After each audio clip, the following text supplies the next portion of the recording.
Hello everyone and welcome to Auto Revs yet again. So today we are going to review this car, which is the Tata Nano Cng, and as you can see, this is exactly how it looks. So at the front you get those halogen headlamps, at the bottom you have your fog lamps. In the end of the video we'll also talk about who should probably think of getting this car, and we'll also talk about the mileage of this car, so stay tuned for that.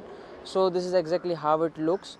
I know that you guys already know how it looks, but still this is a quick walk around from my side. As you can see, it is a stock car, not much to talk about. At the rear, as you can see, you have 155/65 R12, whereas at the front you have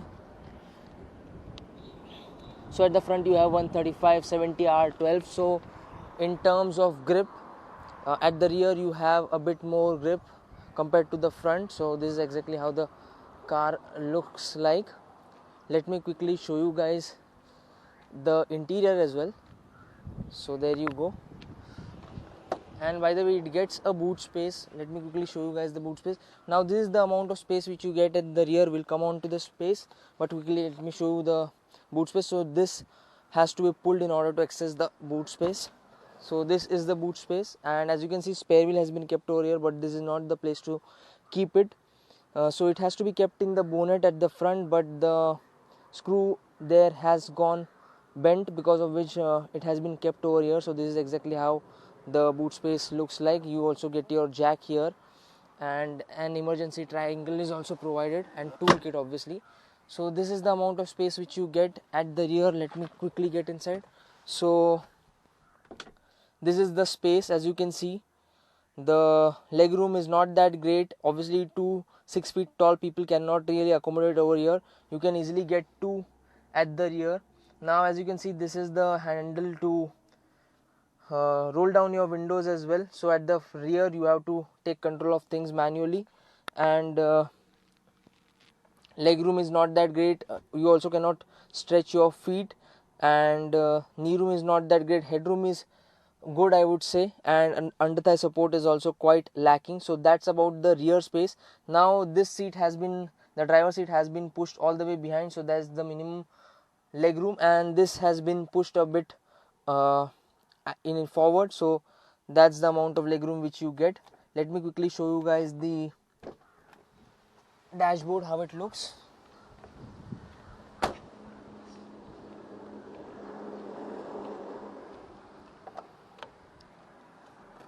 So guys, as you can see, this is exactly how the dashboard looks like. Now this is the glove box which you get. So there are 2 glove boxes provided, in which you can probably keep your stuff or packet of wafers as such. So those can be kept there. The music system which you can see is an aftermarket fitment, does not really come with from the manufacturer, and also the quality from this particular music system is not that great. Legibility is also not that great. You get 4 AC vents. So those are the AC vents. These are the controls for your AC. These are the levers from which you these are the indicator lever. This is for your wiper.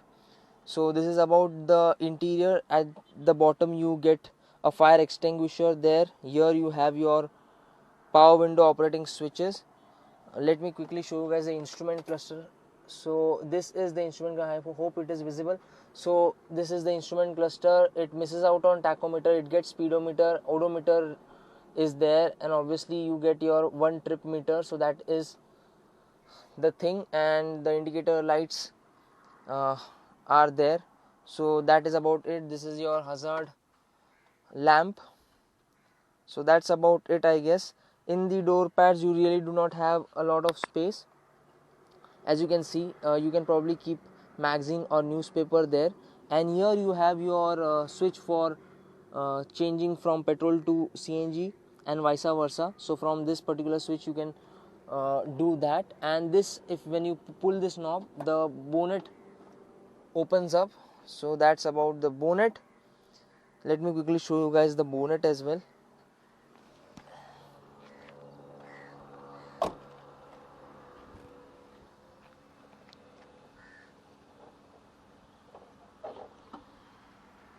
So this is the bonnet. As you can see, this is for your CNG, from which you can fill up the CNG, and this is for your petrol, from which you can fill up the petrol, and this is the space where you need to keep the spare wheel. But as you can see, the screw has kind of gone bent, because of which it hasn't been kept here. So guys, that's about it. Let's get driving and let's see what this car has to offer out on the roads. And in the end of the video, we'll also discuss about the mileage, efficiency and the performance of the car, and who should probably think of getting this car in the as a new car or as a second hand car. We'll discuss all those things by the end of the video, so stay tuned for that. I'll see you guys on the roads. Hello everyone and welcome to Auto Revs yet again. So now I am driving this car, which happens to be the Tata Nano Cng. I have shown you guys the exterior as well as the interior already. So now it's time to get driving and let's see what it has to offer out on the roads. So starting off from the engine, it particularly gets a 624cc petrol unit which develops around 33 PS of power and 45 Newton meters of torque. Now, a lot of people might call it as an underpower car, but I personally wouldn't call it as an underpower car as far as the petrol engine goes, because the car has been developed to perform mostly in the city, and it's a city car and it has decent amount of push in order to maneuver it in the city. Definitely, as soon as you hit the highways, it feels kind of underpower, and the one which I am driving is a CNG fitted car. It directly comes from the manufacturer. It is not an external fitment, because of which the kit is quite an advanced kit and does the job pretty well, and offers you with great efficiency as well. And as soon as you turn it on CNG, definitely again the power and pickup completely goes for a toss. Again, when you turn on the AC, now I have turned off the AC. One major problem with most of the Tata cars is the fact that the AC blower makes a lot of noise in most of the Tata cars, so it's kind of in the DNA. And although they cool the cabin in no time, but still the blower kind of makes a lot of noise, because of which the insulation completely goes for a toss. Other than that, as I mentioned, as soon as you turn on the AC, it feels like you have placed a brick on the accelerator pedal, and that's the kind of feeling which you get as soon as you turn on the AC. So power and pickup completely again goes for a toss, and it becomes really difficult to get going, and you really need to downshift in order to get going somewhere. So that is one thing with the engine. In terms of refinement also, it is not that great, I would say. The engine noise creeps inside the cabin. Also, in terms of vibration, there are some sort of vibrations on the steering wheel and also on the gear knob. The gear knob vibrates in some specific conditions. For example, if it's in fourth gear and you are doing high speeds like 80-90 kilometers per hour, that's when it kind of vibrates. Other than that, it is a great gearbox, I would say. It is a sleek shifting unit. The clutch is also on the lighter side. Talking about the ride quality, the best part which I feel about this car is the fact that the ride quality is simply brilliant, offers you with a lot of comfort. That is the reason because of which I really love this car, because it provides you with comfort on each and every road. It does perform quite well in the city as well as on the highways. Definitely it is not the most stable car out there, and definitely you need to be a bit careful when you drive it over bad patch of road, because you might end up getting cut on the tires, because those are 12 inches rims. So you need to be a bit careful when you take it over bad patch of roads. So you need to take it a bit slow. So that is one thing again. Talking about the handling, there is no such handling as such on offer, because the steering wheel is not a power steering, it is a manual steering, and does not really offer you with great handling as such. So there is no handling as such, and it might also be a difficult task for someone to maneuver this car in the city. If you are someone who is used to power steering assisted car, then definitely it might be a task. But if you are someone who is driving this car for the first time, then definitely you might get used to it after a couple of drives. So that is one thing. I wish they could have offered a power steering in this particular variant as well. And definitely you feel the need of a power steering, especially when it comes to parking this car in tight spaces. Now I have turned off the AC because of the blower noise, and I am completely sweating right now. So for these kind of bad patch of roads, you need to be a bit slow, so that it provides you with comfort and you do not end up getting cut in your tires. So that is one thing. Now the other thing which comes to my mind, it is not the safest car in this segment, obviously, because it does not really offer you with any kind of safety features. There is no ABS, CBD or airbags on offer, and also the brakes do not really offer sure-footed or great stopping power, because those are drum brakes. No disc has been offered.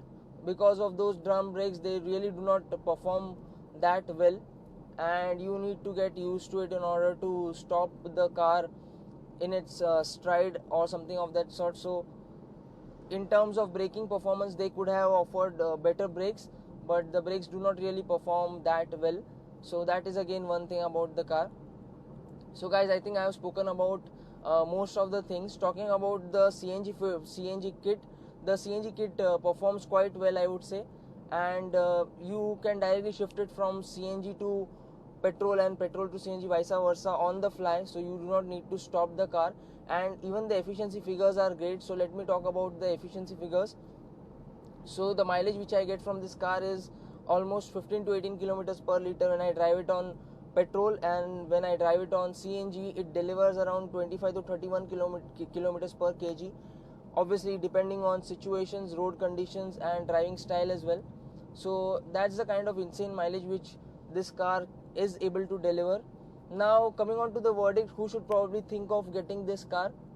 Now if you are someone who is looking out to buy a two-wheeler under 1 lakh rupees or for 1 lakh rupees, then definitely it makes sense to check out this car in the used car market, because the one which you will get for around 1 lakh rupees should be in good condition and should be well kept and should be less driven as well. So it makes a lot of sense to go for this car rather than going with a two-wheeler or a bike, because obviously it is much more comfortable, it is much more safer than a two-wheeler, offers you with a shelter as well, and you can take your family for a drive.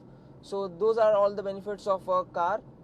And according to me, if you are looking out to buy a two-wheeler, a bike for under 1 lakh rupees, then definitely you should check this car out in the used car market. Other than that, if you are someone who is looking out to buy a new Tata Nano in 2019, I really do not think it makes a lot of sense to go out and buy a new one, because if you put almost a lakh rupees more than this one, then you will probably get the Tiago, which is a far superior product than this car. So it makes really no sense to go out and buy a new Tata Nano. So guys, that's it for now. I hope you guys enjoyed the video. Stay tuned for more such videos. If you have any questions regarding the same or the other, you can ask it to me on my Instagram handle as well as in the comment section below, and I'll be more than happy to answer most of the questions. I'll see you guys in the next one. Until then, drive safe, ride safe. Bye bye.